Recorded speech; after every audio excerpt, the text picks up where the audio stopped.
Hello दोस्तों, आपका अपने चैनल चौपाल एडुवर्ड पे स्वागत है। दोस्तों, इस प्लेटफॉर्म पे महत्वपूर्ण सेशन चलाया जा रहा है। चुनिंदा क्वेश्चनों का संग्रह किया गया है जो आपके सपनों को साकार करने वाला ये क्लास होने वाला है। दोस्तों, आने वाला exam TGT, PGT, Uttar Pradesh लोक सेवा आयोग और उत्तर प्रदेश शिक्षा सेवा चयन आयोग और उसी के अतिरिक्त अगर देखा जाए एनवीएस और ईएमआरएस, इन विभिन्न प्रतियोगी परीक्षाओं की बेहतरीन क्वेश्चनों का कलेक्शन किया गया है।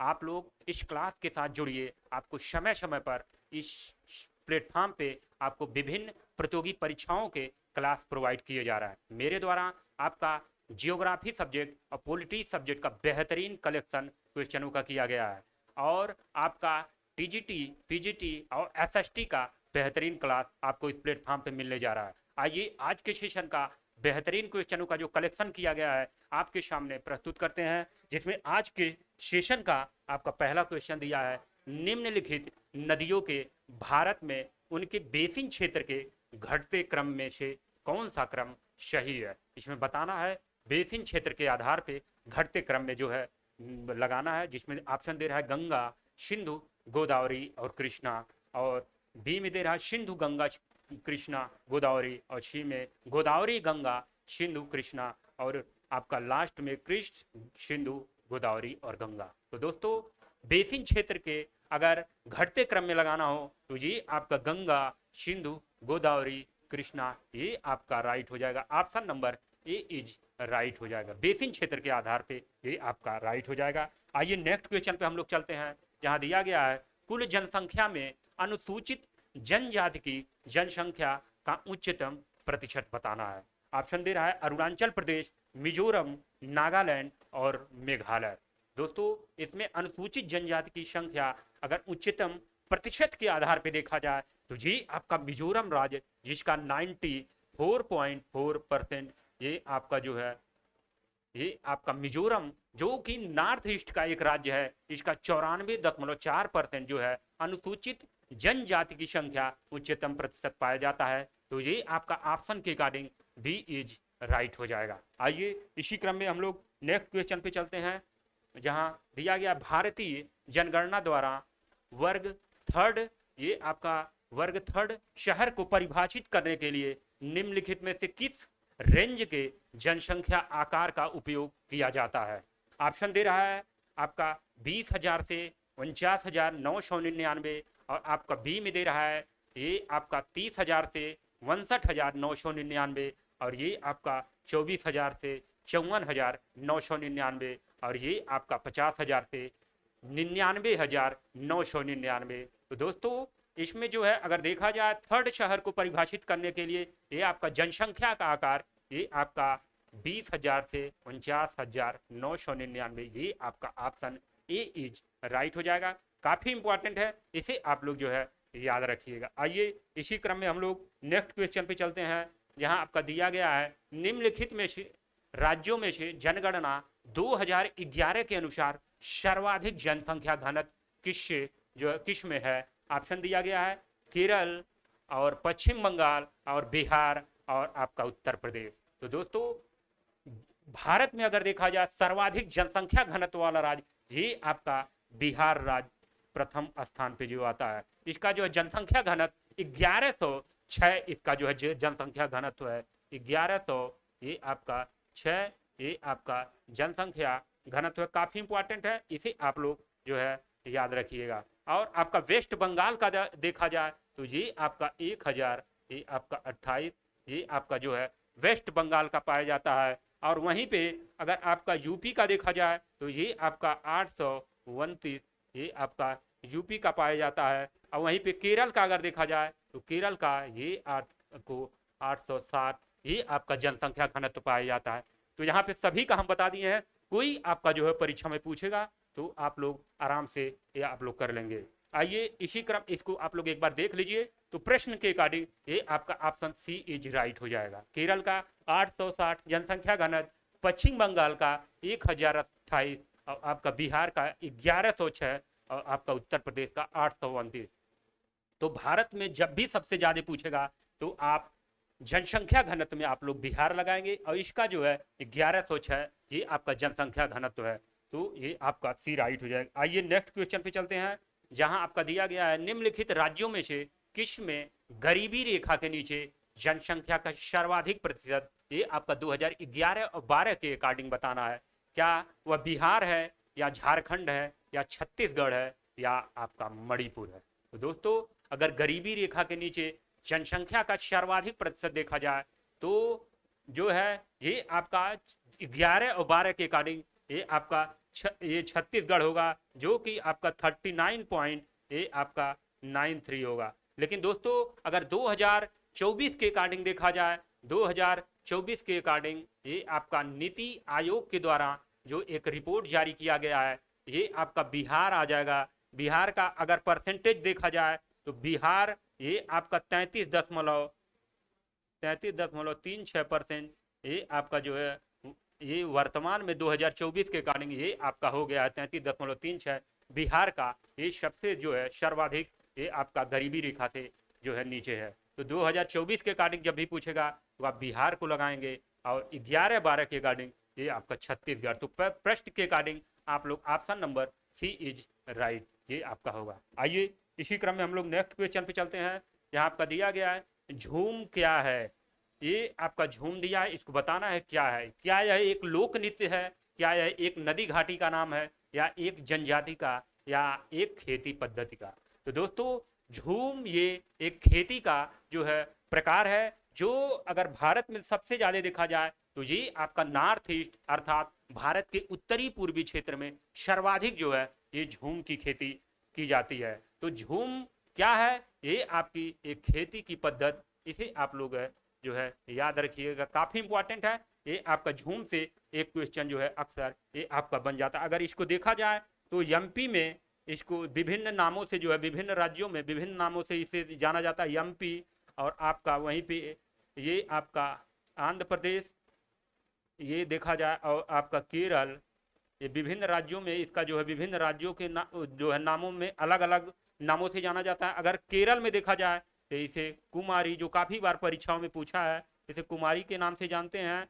और वहीं पे आपका जो है आंध्र प्रदेश में देखा जाए तो ये आपका पोडू पोडू या आपका पेडा के नाम से जाना जाता है। और एमपी में अगर देखा जाए तो ये आपका बेबर ये वह दहिया के नाम से जाना जाता है।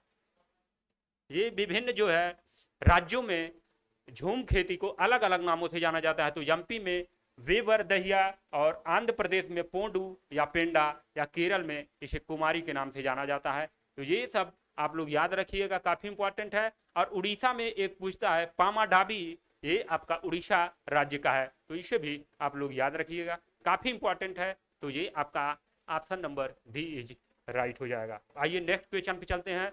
यहाँ पर दिया गया गन्ना उत्पादन में भारत विश्व में किस स्थान पर है। आपको बताना है जो है गन्ना उत्पादन में जो है भारत किस स्थान पे है, चौथे, तीसरे, और आपका दूसरे, और आपका प्रथम।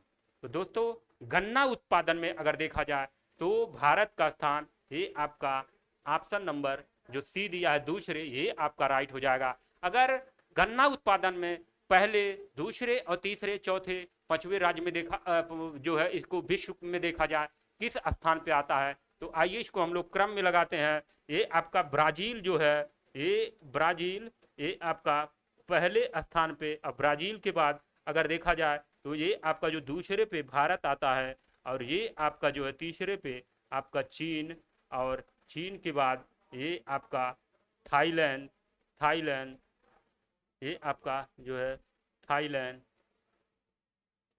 और ये आपका जो है इसके बाद ये आपका पाकिस्तान। ये आपका जो है क्रम है, इसे आप लोग जो है याद रखिएगा। ये आपका 2022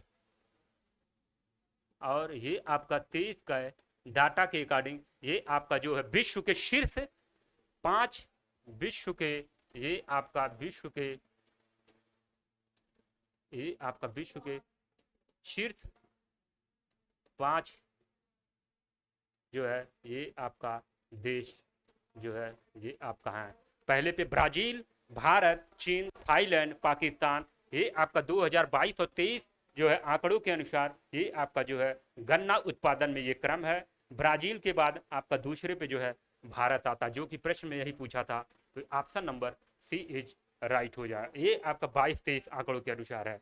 आइए इसी क्रम में हम लोग नेक्स्ट, और ये आपका गन्ना एक उष्ण कटिबंधीय, ये आपका जो है ये उष्ण कटिबंधीय के अंतर्गत मूल भारतीय मूल पौधा है। आइए नेक्स्ट क्वेश्चन पे हम लोग चलते हैं, जहां आपका कोई छूटा तो नहीं है। ये आपका स्थिति के आधार पर निम्नलिखित में से कौन सा प्रमुख औद्योगिक क्षेत्र सबसे उत्तर में है। इसमें बताना है कौन सा जो है औद्योगिक प्रमुख क्षेत्रफल क्षेत्र जो है सबसे उत्तर में है। क्या वह मुंबई और पुणे क्षेत्र, या आपका कोलम और थिरुवनंतपुरम है, और आपका गुरुग्राम दिल्ली मेरठ क्षेत्र है, और ये आपका गुजरात क्षेत्र है। इनमें बताना है कौन सा आपका जो है सबसे उत्तर में जो है स्थित है। तो दोस्तों प्रश्न के अकॉर्डिंग ये आपका गुरुग्राम दिल्ली मेरठ क्षेत्र जो है ये आपका सबसे उत्तर में स्थित है। काफी इंपॉर्टेंट है, इसे आप लोग जो है याद रखिएगा। आइए इसी क्रम में जो है हम लोग नेक्स्ट चलते हैं।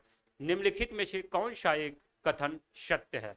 ऑप्शन दे रहा है विशिष्ट आर्थिक मंडल एक भौगोलिक प्रदेश है तथा इसकी आर्थिक विधियां नियम हैं, और बी दे रहा विशिष्ट आर्थिक मंडल एक प्राकृतिक प्रदेश है तथा इसकी प्रकृति विधियां नियम है, और सी दे रहा विशिष्ट आर्थिक मंडल का मुख्य उद्देश्य स्थानीय व्यापार को प्रोत्साहन करना, और वहीं पे डी दे रहा है विशिष्ट आर्थिक मंडल का ध्येय कृषि उत्पादन को गति प्रदान करना। इसमें बताना है कौन सा आपका जो है ये आपका चारों में से कौन सा आपका राइट हो जाएगा। तो दोस्तों ये आपका जो पहला ऑप्शन दे रहा है विशिष्ट आर्थिक मंडल एक भौगोलिक प्रदेश है तथा इसकी आर्थिक विधियां नियम है, ये आपका option number A is right हो जाएगा। इसे आप लोग जरूर ध्यान रखिएगा, ऐसे क्वेश्चन आपको पीजीटी में देखने को मिलेंगे। आइए हम लोग 10 जो है क्वेश्चन पे चलते हैं, जहां आपका दिया गया निम्नलिखित सूती वस्त्र उद्योग केंद्रों में कौन सा आपका सबसे उत्तर में जो है अवस्थित है। ऑप्शन दे रहा है उज्जैन, कानपुर, औरंगाबाद और अहमदाबाद। तो दोस्तों सूती वस्त्र उद्योग केंद्रों में सबसे उत्तर में आपका उत्तर प्रदेश के जो है कानपुर शहर में ये आपका जो है ये राइट हो जाएगा। ऑप्शन नंबर बी, ये आपका कानपुर सबसे उत्तर में स्थित है। तो ये आपका बी इज राइट हो जाएगा। नेक्स्ट क्वेश्चन पे जहां आपका दिया गया है Tata iron and steel company Bharat के किस राज्य में स्थित है, जिसे हम लोग टिस्को के नाम से भी जो है जानते हैं। ये आपका ऑप्शन दे रहा है बिहार, झारखंड, उड़ीसा और वेस्ट बंगाल अर्थात पश्चिम बंगाल। इसमें बताना है Tata iron and steel company, काफी इंपॉर्टेंट है, कई बार ये आपका जो है एग्जाम में आपका पूछा हुआ है। तो दोस्तों ये आपका टिस्को, जिसे हम लोग साथ में टिस्को बोलते हैं, ये आपका झारखंड राज्य में ये आपका Tata iron and steel company स्थित है। Option number B is right हो जाएगा। आइए इसी क्रम में हम लोग नेक्स्ट क्वेश्चन पे चलते हैं, जहां आपका दिया गया काकरा पार परमाणु ऊर्जा संयंत्र जिसकी तीसरी इकाई का वाणिज्यिक संचालन दिसंबर 2022 में शुरू हुआ है, भारत के निम्नलिखित राज्यों में से किस में स्थित है। ऑप्शन दे रहा है तमिलनाडु, गुजरात, महाराष्ट्र और कर्नाटका। तो दोस्तों ये क्वेश्चन काफी इंपॉर्टेंट है, कई बार ये आपका काकरा पर परमाणु ऊर्जा संयंत्र पूछ चुका है। ये आपका गुजरात राज्य में ये आपका पाया जाता है। Option number B is right हो जाएगा। आइए इसी क्रम में हम लोग नेक्स्ट क्वेश्चन पे चलते हैं, जहां आपका दिया गया है महात्मा गांधी जल शक्ति परियोजना भारत के किस राज्य में स्थित है। काफी इंपॉर्टेंट यह परियोजना है जो विगत परीक्षाओं में ये पूछा जाता है। ऑप्शन दे रहा है केरल, तमिलनाडु, कर्नाटका और गुजरात। तो दोस्तों महात्मा गांधी जल शक्ति ये आपका कर्नाटक राज्य में ये आपका स्थित है। Option number C is right हो जाएगा। आइए इसी क्रम में हम लोग नेक्स्ट क्वेश्चन पे चलते हैं, जहां आपका दिया गया है भारत में मैग्नीज अयस्क का आपका 2023 में सबसे बड़ा उत्पादक राज्य कौन सा है। ऑप्शन दे रहा है मध्य प्रदेश, महाराष्ट्र और आपका उड़ीसा और आपका झारखंड। इसमें बताना है कौन सा जो है ये आपका 2023 में सबसे बड़ा उत्पादक राज्य आपका मैग्नीज अयस्क में बताना है। तो दोस्तों ये आपका राज्य मध्य प्रदेश का ये राज्य हो जाएगा। अगर देखा जाए तो मध्य प्रदेश में ये आपका 31.50% ये आपका कुल उत्पादन है। और वहीं पे इसमें दूसरा देखा जाए तो ये आपका एमएच अर्थात महाराष्ट्र, ये आपका 27.14, ये आपका जो है दूसरे पे हो जाएगा। और वहीं पे उड़ीसा का देखा जाए, उड़ीसा, ये आपका उड़ीसा, ये जो पूछे जाने वाले हैं उसको हम बता दे रहे हैं, आपका 19 ये आपका 9% ये आपका जो है पाया जाता है। तो दोस्तों जब भी आपका भारत में मैग्नीज अयस्क का वर्ष 2023 में सबसे बड़ा उत्पादक राज्य पूछेगा तो ये आप लोग मध्य प्रदेश, जिसकी जो है उत्पादन ये आपका 31.50 ये आपका जो है प्रतिशत पाया जाता है। वहीं पे एमएच अर्थात महाराष्ट्र का 27.14 और उड़ीसा का 19.9% ही आपका जो है मैग्नीज ऐश का जो है विस्तार पाया जाता है। तो ये आप लोग जो है ध्यान दीजिएगा। तो ये आपका option number A is right हो जाएगा। आइए इसी क्रम में हम लोग नेक्स्ट क्वेश्चन पे चलते हैं। यहाँ दिया गया है एल्यूमिनियम किस कच्चे माल से निकाला जाता है।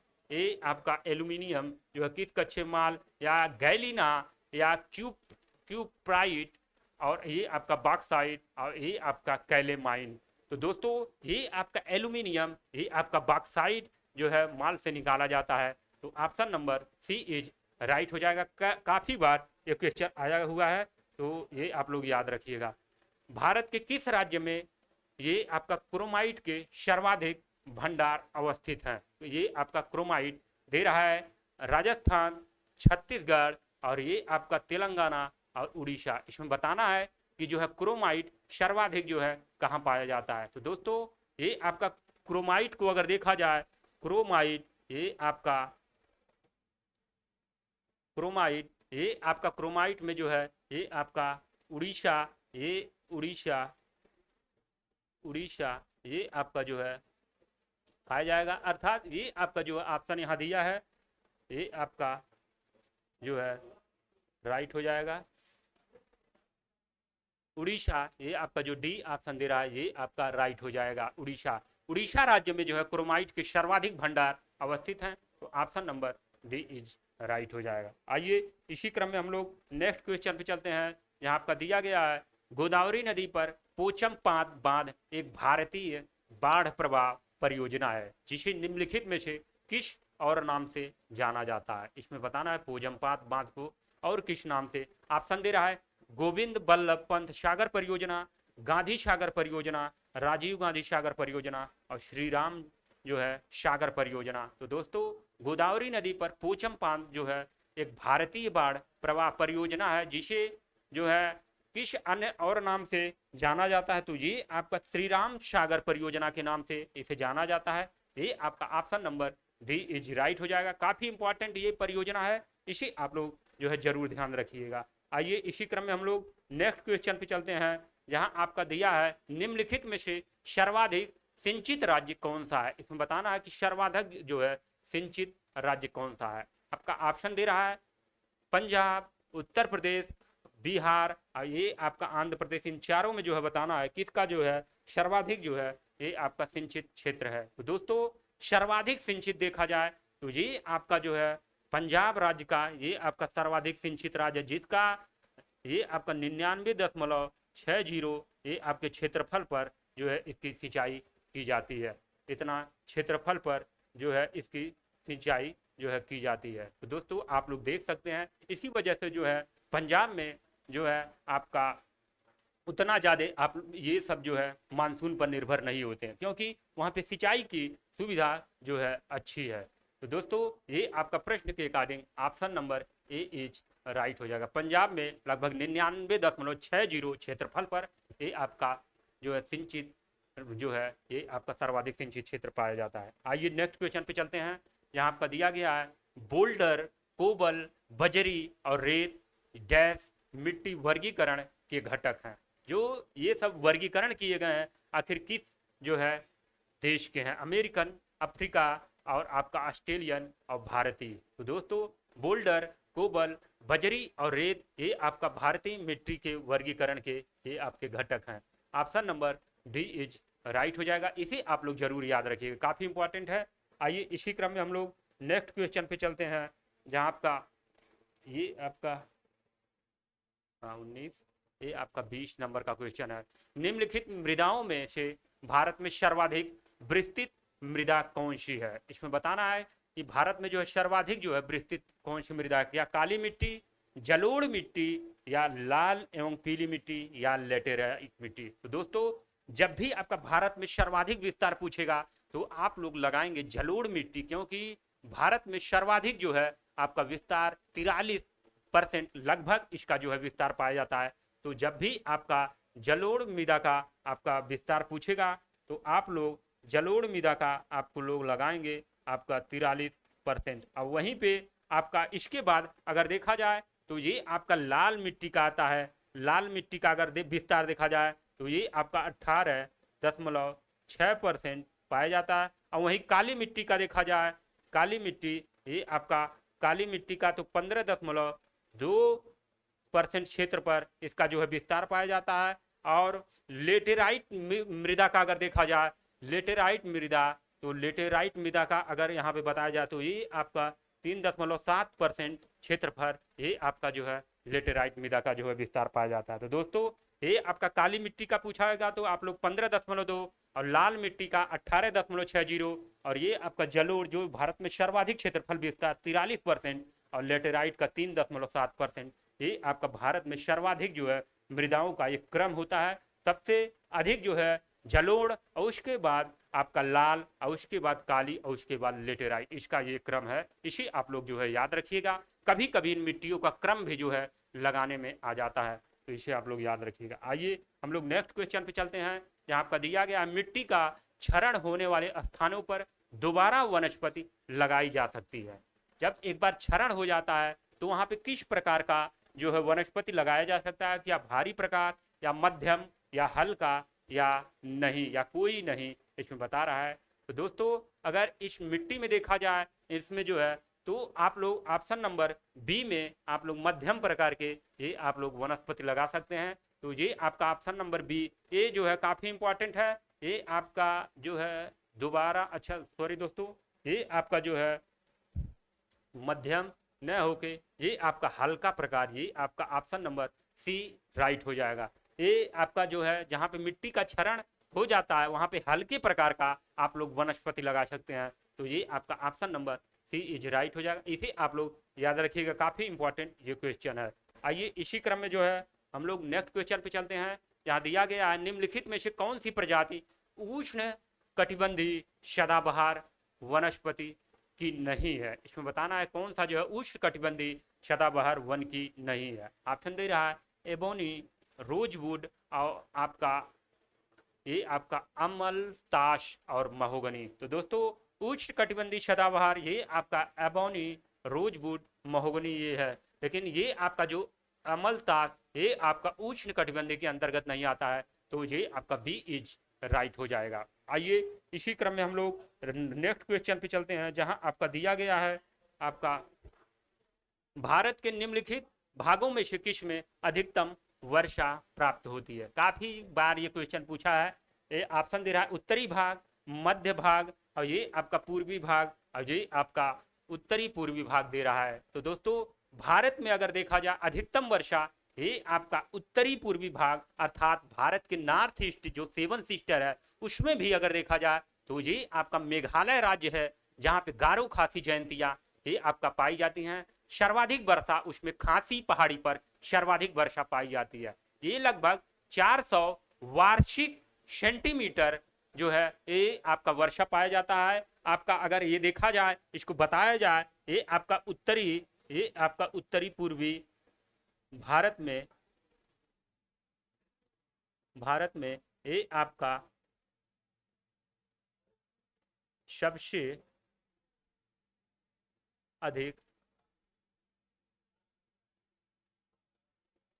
अधिक ये आपका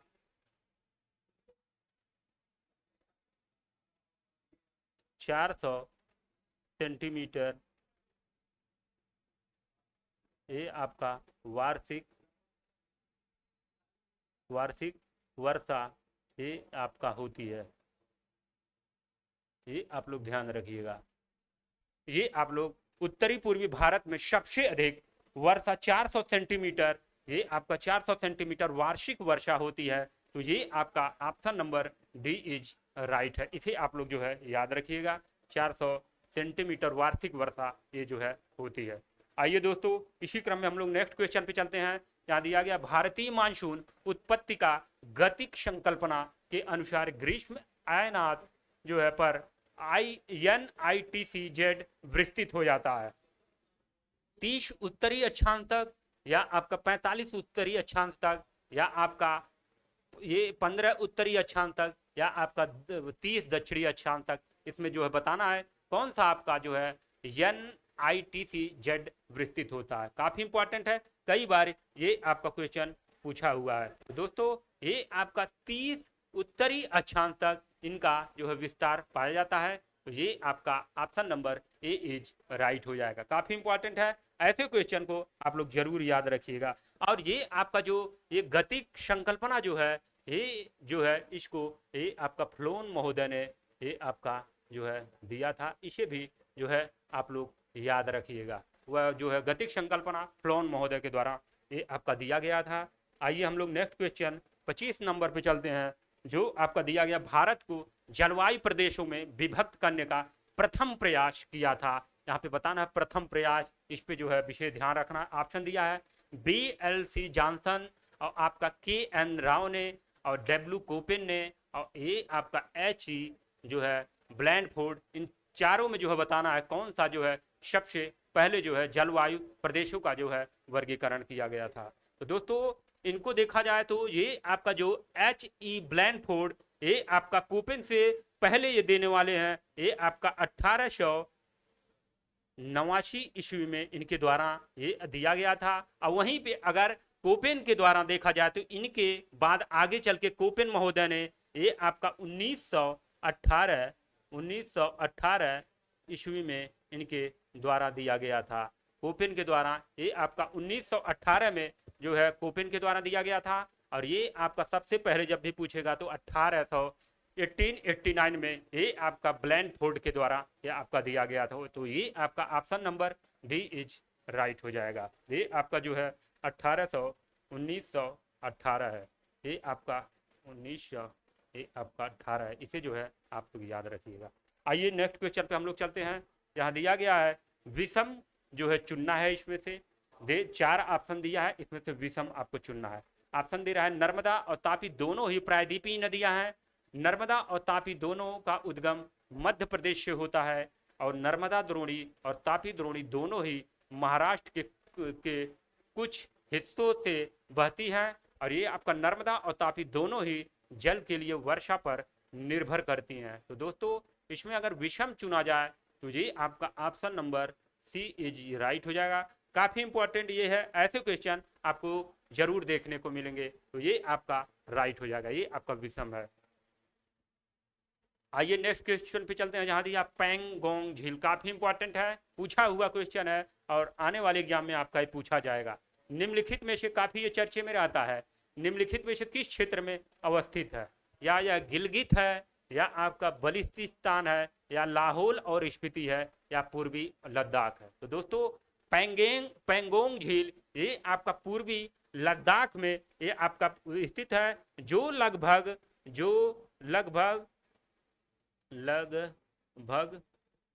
ये आपका 435 मीटर ये आपका ऊंचाई पर ये आपका पर स्थित दुनिया की सबसे ऊंची ये आपका खारे पानी की झील है। इसका विस्तार लगभग 160 किलोमीटर ये आपका है। ये कुछ फैक्ट है जो आपको बता दिए हैं। तो ये आपका जो है पैंगोंग झील जो किस क्षेत्र में है? तो ये आपका पूर्वी लद्दाख, ये आपका option number C is right है। आइए इसी क्रम में जो है हम लोग नेक्स्ट क्वेश्चन पे चलते हैं, जहां आपका दिया है निम्नलिखित में जो है इसमें सुमेल करना है, अर्थात इसको जो है मिलाना है। ये आपका ऑप्शन दे रहा है, एक तरफ प्रमुख पर्वत चोटियां और एक तरफ उनकी हाइट दी गई है। एक तरफ आपका माउंट एवरेस्ट, नंदा देवी, कंचनजंगा और ये आपका मकालू दिया है और उनकी जो है ऊंचाई दिया है। इसको जो है हमको मिलाना है। तो दोस्तों माउंट एवरेस्ट जो कि आपका नेपाल देश में आपका स्थित है। इसकी हाइट आपका ये आपका 8,848 मीटर ये आपका पाया जाता है। तो ये आपका दो ऑप्शन में बी और सी में ये आपका पहला और आपका ये गलत हो जाएगा, बचा दो ऑप्शन। नंदा देवी का अगर हाइट देखा जाए तो ये आपका 7,817 मीटर पाया जाता है। और आपका कंचनजंगा की अगर हाइट देखी जाए तो ये आपका जो है 8598 अर्थात 8,598 मीटर ये आपका जो है हो जाएगा। और मकालू का ये आपका 8,481 मीटर जो है इसकी ऊंचाई पाई जाती है। तो दोस्तों आइए इसको हम लोग कूट में मिलाते हैं। एक आपका तीसरा और आपका बी का पहला और सी का आपका जो कि कंचनजंगा ये आपका सिक्किम राज्य में, ये आपका सी का चौथा, तो सी का चौथा केवल इसमें दिया सी वाले में, तो ये आपका option number C is right हो जाएगा। काफी इंपॉर्टेंट है, इन सभी का हाइट आपको पता होना चाहिए क्योंकि ऐसे क्वेश्चन आपका एग्जाम में जरूर जो है मिलान में आपका आएगा। आइए नेक्स्ट क्वेश्चन पे चलते हैं। जहाँ दिया गया है पुरातन क्रिस्टलीय और पुरातन प्रणाली की अत्यधिक रूपांतरित उत्पत्ति निम्नलिखित में से किस राज्यों के समूह में नहीं पाई जाती है। इसमें बताना है कौन सा जो है नहीं पाई जाती है। तो पश्चिम बंगाल, उड़ीसा, राजस्थान और वहीं पे उत्तर प्रदेश, पंजाब और जम्मू और कश्मीर और तमिलनाडु, कर्नाटक, आंध्र प्रदेश और आपका लास्ट ऑप्शन छत्तीसगढ़, मध्य प्रदेश और झारखंड। इसमें बताना है कि कौन सा आपका जो है राइट होगा। तो दोस्तों ये पुरातन क्रिस्टली और पुरातन प्रणाली की अत्यधिक रूपांतरित आपका उत्पत्ति निम्नलिखित में से अगर देखा जाए तो किस में नहीं पाई जाती है, इसमें नहीं बताना है। तो ये आपका option number B is right हो जाएगा। काफी इंपॉर्टेंट है, इसे आप लोग जो है याद रखिएगा। उत्तर प्रदेश, पंजाब, जम्मू कश्मीर में जो है ये नहीं पाई जाती है, बाकी में पाई जाती है। आइए नेक्स्ट क्वेश्चन पे चलते हैं। यहाँ दिया गया भू राजनीति जियो पॉलिटिक्स राष्ट्र किसके द्वारा सृजित किया गया है। काफी जो है इंपॉर्टेंट है और ये आगे परीक्षाओं में पूछे जाने की पूरी संभावना है। ऑप्शन दे रहा है हाउस ऑफ रेट जेल और के जेलेन और मैकेंडर। तो दोस्तों अगर देखा जाए भू राजनीति जियो पॉलिटिक्स ये आपका के जेलेन ये आपका काफी इंपॉर्टेंट है, इसे जो है आप लोग याद रखिए। मैकेंडर ये आपका हृदय स्थल सिद्धांत इनके द्वारा जो है दिया गया था और ये आपका एंथ्रोपोजोग्राफी इनके द्वारा रेट जेल के द्वारा जो है दिया गया था। तो ये सभी जो है काफी इंपॉर्टेंट है, इसे आप लोग याद रखिएगा। तो option number B is right हो जाएगा, इसे आप लोग जो है जरूर याद रखिएगा। ये आपका हृदय स्थल सिद्धांत मैकेंडर के द्वारा जो है दिया गया था। आइए नेक्स्ट पे दोस्तों आज का सेशन हम लोग यहीं पे जो है एंड करते हैं। बेहतरीन क्वेश्चनों को हम लोग सॉल्व किए हैं जो आने वाले एग्जाम में आपका जो है काफ़ी हेल्प करने वाला। ये आपका चैनल है चौपाल एडुवर्ड, इसे आप लोग लाइक और सब्सक्राइब करें और आप लोग ज़्यादा से ज़्यादा इसको शेयर करें ताकि ज़्यादा से ज़्यादा लोग इसका लाभ ले सकें। दोस्तों ऐसे ही आप लोग इस चैनल पर बने रहे, आपको रोज की तरह आपको चुनिंदा क्वेश्चनों का कलेक्शन इस प्लेटफॉर्म पे मिलने वाला है। तो दोस्तों आपका कोई क्वेरी या सुझाव हो तो आप लोग कमेंट बॉक्स में कमेंट करिए। आज के सेशन को हम लोग यहीं पे एंड करते हैं। जय हिंद, जय भारत।